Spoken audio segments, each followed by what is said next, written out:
नमस्ते दोस्तों। पिछले लेक्चर तक हम लोगों ने फीचर्स ऑफ माइक्रो इकोनॉमिक्स पढ़ लिए थे। अब इस लेक्चर में हम लोग क्या करने वाले हैं, उसके अगला पॉइंट मतलब इंपॉर्टेंस ऑफ माइक्रो इकोनॉमिक्स पढ़ने वाले।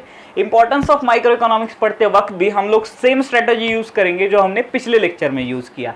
हम लोग क्या करेंगे, हर एक इंपॉर्टेंस को पहले डिटेल में पढ़ेंगे, उसके बाद ये सातों के सातों इंपॉर्टेंस आपको याद भी रखने एग्जाम के लिए, तो उसके लिए भी मेरे पास एक बहुत अच्छी ट्रिक है, तो उससे आप लोग ये इंपॉर्टेंस बहुत देर तक जो है वो याद रख सकते हैं। तो शुरू करते हैं हमारे पहले इंपॉर्टेंस के साथ।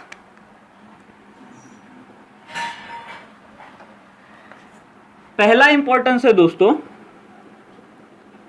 Price determination.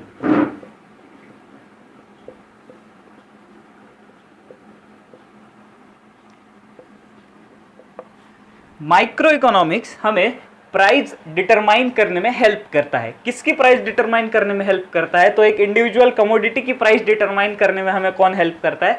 Micro economics. तो माइक्रो इकोनॉमिक्स का एक इंपॉर्टेंट बोल सकते हैं इंपॉर्टेंस ये है कि वो हमें एक इंडिविजुअल कमोडिटी की प्राइस डिटरमाइन करने में हेल्प करता है। और वो कैसे हेल्प करता है? तो इंडिविजुअल डिमांड और इंडिविजुअल सप्लाई, इन दो फोर्सेस के इंटरेक्शन से हम लोग एक कमोडिटी की क्या होती है, प्राइस डिटरमाइन कर सकते हैं। ये हमने स्कोप में भी पढ़ा था, फीचर में भी पढ़ा था।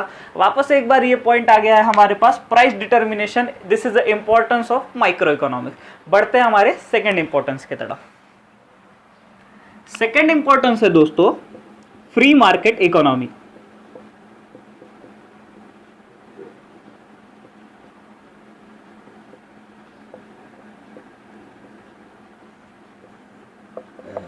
माइक्रो इकोनॉमिक्स क्यों इंपॉर्टेंट है? क्योंकि ये फ्री मार्केट इकोनॉमी को सपोर्ट करता है। अब फ्री मार्केट इकोनॉमी मतलब क्या हुआ?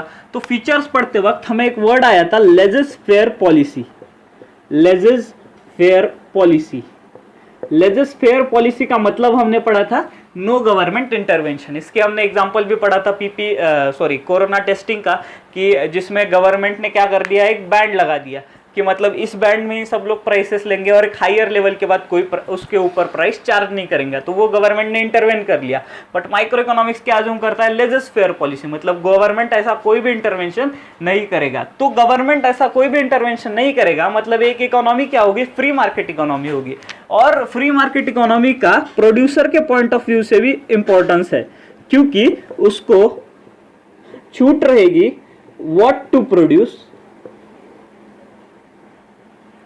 फिर how much to produce, when to produce. ये सभी क्वेश्चंस के आंसर कौन देगा? तो खुद प्रोड्यूसर देगा। मतलब जो भी WH क्वेश्चंस आप प्रोड्यूसर को पूछोगे, what to produce, how to produce, when to produce, how much to produce, ये सभी के आंसर कौन देगा? एक प्रोड्यूसर ही देगा। मतलब इसमें कोई दूसरा इंटरवेंशन नहीं करेगा। इसके लिए ये इकोनॉमी क्या हो गई, फ्री मार्केट इकोनॉमी हो गई। और एक इकोनॉमी के लिए फ्री मार्केट इकोनॉमी होना बहुत इंपॉर्टेंट है। इसके लिए माइक्रो इकोनॉमिक्स का हमारा दूसरा इंपॉर्टेंस था free market economy. Micro economics हमेशा फ्री मार्केट इकोनॉमी क्रिएट करता है, जिधर कोई इंटरवेंशन नहीं है, जिधर प्रोड्यूसर जो है वो रैशनल है, कंज्यूमर्स भी रैशनल है। बढ़ते हैं हमारे तीसरे इंपॉर्टेंस की तरफ। तीसरा इंपॉर्टेंस है दोस्तों फॉरेन ट्रेड।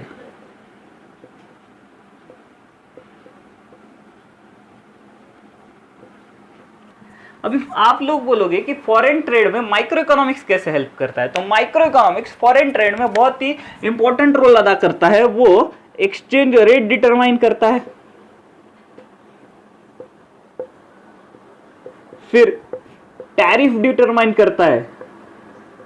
टैरिफ मतलब क्या होता है? इंपोर्ट ड्यूटी या टैक्सेस। तो ये टैक्सेस जो डिटरमाइन करता है वो उसमें माइक्रो इकोनॉमिक्स का एक मेजर रोल है। अभी क्या होता है कि बहुत बार हम लोग बहुत सारी कंट्रीज से इंपोर्ट करते हैं, बट वो इंपोर्ट किया हुआ माल बहुत चीप मिलता है, क्योंकि उस कंट्री में प्रोडक्शन कॉस्ट बहुत कम है। समझ लीजिए चाइना में प्रोडक्शन कॉस्ट इतना कम है कि इंडिया तक आते हुए भी वो सामान जो है वो इंडियन सामान से बहुत चीप हो जाता है। तो इंडियन इंडस्ट्री के लिए बचाने के लिए अपनी गवर्नमेंट क्या करती है, उस पर इंपोर्ट ड्यूटी डाल देती है। मतलब अगर किसी को चाइना से माल इंपोर्ट करना है, कोई कमोडिटी इंपोर्ट करनी है, तो उसको उतनी इंपोर्ट ड्यूटी पे करनी पड़ेगी। अगर उसने उतनी इंपोर्ट ड्यूटी पे कर दी तो प्राइस और हाई हो जाएगी वो कमोडिटी की, और वो डोमेस्टिक मार्केट में जो है वो प्राइस लेवल हो जाएगी, मतलब वो कंपटीशन बना रहेगा। तो ये सब जो है उसमें कौन असिस्ट करता है, माइक्रो इकोनॉमिक्स असिस्ट करता है, क्योंकि हमें किसकी प्राइस किस पे इंपोर्ट ड्यूटी लगानी है, एक इंडिविजुअल प्रोडक्ट पे, पूरे प्रोडक्ट पे नहीं, एक इंडिविजुअल प्रोडक्ट पे लगानी है। इसके लिए इसमें कौन असिस्ट करता है, माइक्रो इकोनॉमिक्स। तो माइक्रो इकोनॉमिक्स का एक मेजर बोल सकते हैं हम लोग इंपॉर्टेंस है, असिस्टेंस है, किसमें है, फॉरेन ट्रेड में। बढ़ते हैं हमारे चौथे इंपॉर्टेंस की तरफ। चौथा इंपॉर्टेंस है दोस्तों economic model building.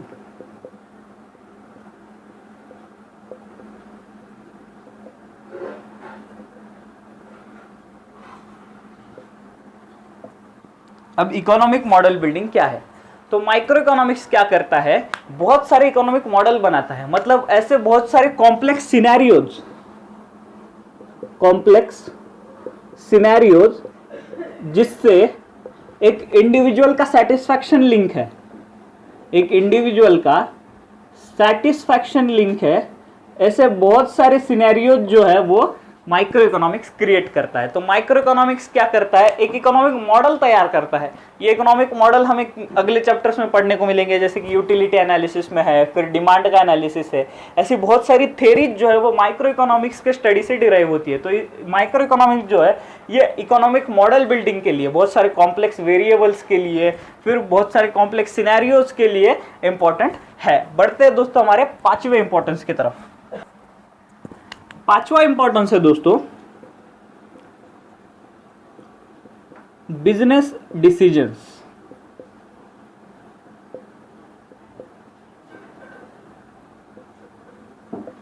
Micro economic theory जो है बिजनेस डिसीजन लेने में हमें मदद करती है। अब कौन कौन से बिजनेस डिसीजन लेने में मदद करती है, तो वो हमें प्राइसिंग डिसीजंस लेने में मदद करती है।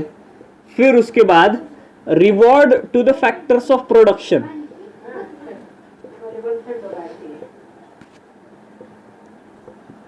Reward to the factor of production.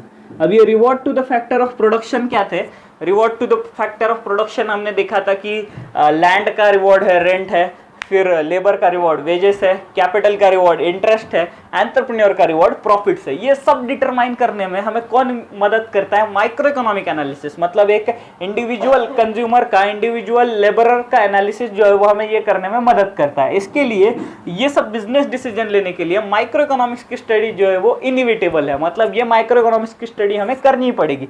कौन कौन से business decision, pricing decision and reward two factors of product के डिसीजन।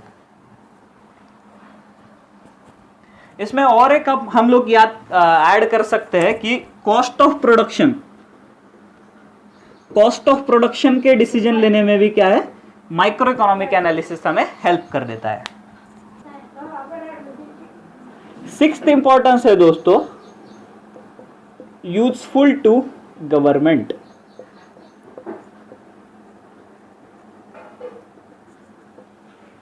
अब ये माइक्रो इकोनॉमिक एनालिसिस गवर्नमेंट के लिए कैसे यूजफुल है, तो गवर्नमेंट क्या करती है, इंडिविजुअल पे, एक इंडिविजुअल पे बहुत सारे टैक्सेस लगाती है, जैसे कि इनडायरेक्ट टैक्सेस है, डायरेक्ट टैक्सेस है। डायरेक्ट टैक्सेस में इनकम टैक्सेस मेजर है, इनडायरेक्ट टैक्सेस में अभी सभी इनडायरेक्ट टैक्सेस जो मर्ज होके जीएसटी बन गया है। तो ये सब टैक्सेशन के लिए और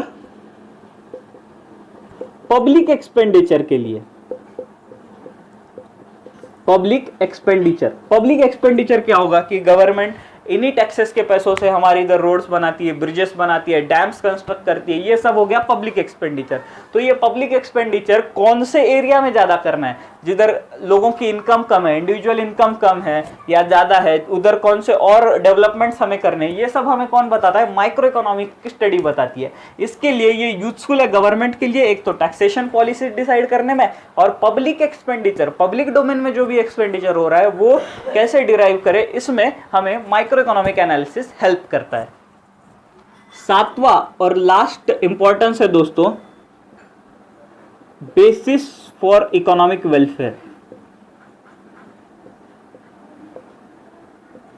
basis for economic welfare.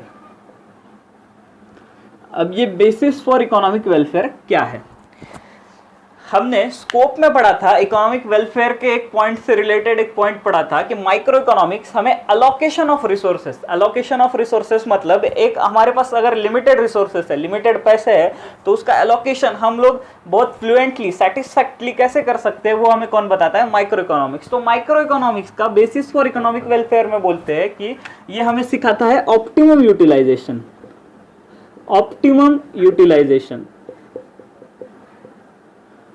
Of the available resources. मतलब जो भी रिसोर्सेस हमें अवेलेबल है उससे हम लोग हमारा मैक्सिमम सेटिस्फैक्शन कैसे डिराइव कर सकते हैं, मैक्सिमम सेटिस्फैक्शन उससे हमें कैसे मिल सकता है, ये हमें कौन सिखाता है दोस्तों?